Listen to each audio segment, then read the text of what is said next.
Okay, let's just dive right into one of the biggest, most mind-bending questions you can ask. Is math something we humans invented to make sense of the universe, or is the universe itself actually made of math? It's a huge question, and to get to the heart of it, we're going to start with a quote you've probably heard a million times. Right? You've heard this one. It's beautiful, it's deep, and it gets credited to Galileo Galilei, the father of modern science. It perfectly captures this idea that math is the secret code, the blueprint of all reality. But there's just one tiny little problem with it. Yeah, it's wrong. Galileo, he never actually said that.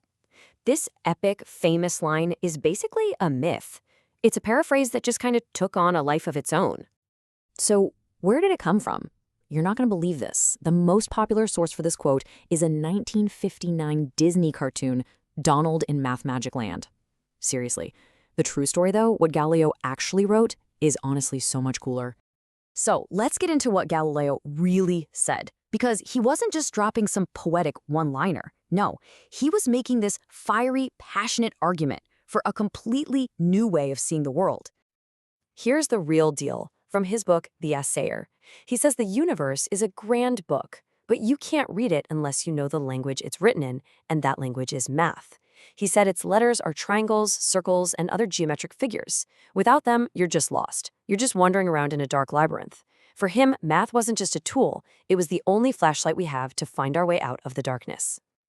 So Galileo planted that seed, right? But hundreds of years later, scientists were still floored by just how deep this connection really was. And this brings us to the absolute heart of the mystery, a little something called the unreasonable effectiveness of math. In 1960, the physicist Eugene Wigner just came out and said it. He argued that it's not just that math is good at describing things, it's that it's so good, it's suspicious. It works way, way better than we have any right to expect. It's so good, he said, it's like a miracle. And Wigner brought receipts. Just look at these miracles. When Newton figured out his laws of motion, his math didn't just explain the planets he could see. It predicted the orbits of planets that hadn't even been discovered yet. Or in the quantum world, mathematicians developed this abstract thing called matrix mechanics just for fun, really. And then boom, it perfectly predicted the energy levels of a helium atom. It's like you find a random key on the sidewalk and it just happens to unlock a treasure chest on the other side of the planet. It just keeps happening in physics. It's weird. So Wigner's miracle really forces the issue. It backs us into a corner and makes us ask the big philosophical question. If math is this good at explaining reality, then what is it exactly? Is it a brilliant tool we invented, or is it some fundamental truth about the universe that we just discovered? You can basically break this down into two main camps. On one side, you've got Team Discovered. They believe mathematical truths are real things that exist out there, totally independent of us. They were here before we were, waiting to be found.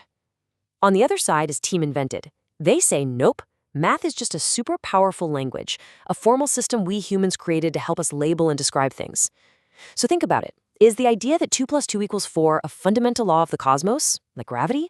Or is it just a really useful rule in a game that we made up? The physicist Roger Penrose, who's definitely on Team Discovered, has this amazing model. He imagines 3 separate worlds. First, there's the physical world, stars, planets, us. Then there's the mental world of our thoughts and consciousness. But then he says there's a third world, the Platonic mathematical world, where perfect, timeless truths like 2 + 2 = 4 exist. And the real head-scratcher for Penrose is, how does these 3 worlds connect? How does our physical brain, part of World 1, have conscious thoughts, World 2, about these perfect, abstract truths from World 3? It's a total mystery. And then you have physicist Max Tegmark, who takes this whole idea and just cranks it up to 11. His theory is absolutely wild. He says our universe isn't just described by math, our universe is a mathematical structure. We are, you and I, self-aware parts of a giant math equation. And his ultimate multiverse idea, level 4, is that every single possible mathematical structure exists as its own physical universe. It's a mind-blowing idea. Okay, so we've got these huge, sweeping theories. But let's bring it back down to earth for a second. What's the actual evidence on the ground? What are the little clues that hint that math might be truly woven into the fabric of everything? You're looking at a very, very special number. This is phi, also known as the golden ratio. People have known about it since ancient Greece because of its cool properties in geometry. But the crazy thing is where this number keeps popping up, way outside of simple shapes. And this is where it gets really strange. The golden ratio shows up in the spiral patterns of sunflower seeds and pine cones. That makes some sense. It's an efficient way to pack things. But then it also shows up at the absolute cutting edge of modern physics. It's in chaos theory, in the behavior of superconductors, even in quantum computer. So you have to ask yourself, what on earth is the connection between a sunflower and a quantum computer? Why does this one single number appear to be a fundamental constant of reality, from biology all the way down to the quantum level? Or how about this? This is Euler's identity, and people often call it the most beautiful equation in all of mathematics. And you can see why. It connects 5 of the most important numbers in math, e, I, pi, 1, and 0, in this one simple, elegant statement. But it's not just pretty. This equation is absolutely essential in the real world. You need it for quantum mechanics, for electrical engineering. It's another one of those huge clues that these mathematical constants aren't just random. They seem to be deeply connected to how the universe actually works. So let's just quickly recap this whole debate. On the one hand, the arguments for math being real are incredibly strong. You've got its unreasonable effectiveness, all the patterns we see in nature, and its insane predictive power. But the arguments on the other side are just as sharp. How can we as physical beings know anything about some abstract, non-physical world of numbers? And here's the kicker. Gödel's incompleteness theorems prove that any math system we create will always have true statements that it can't prove.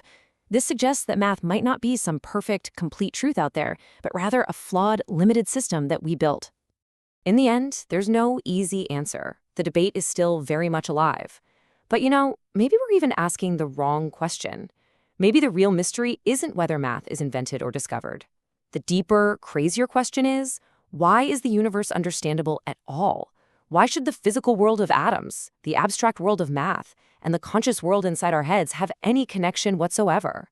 That, right there, is the real miracle at the heart of it all.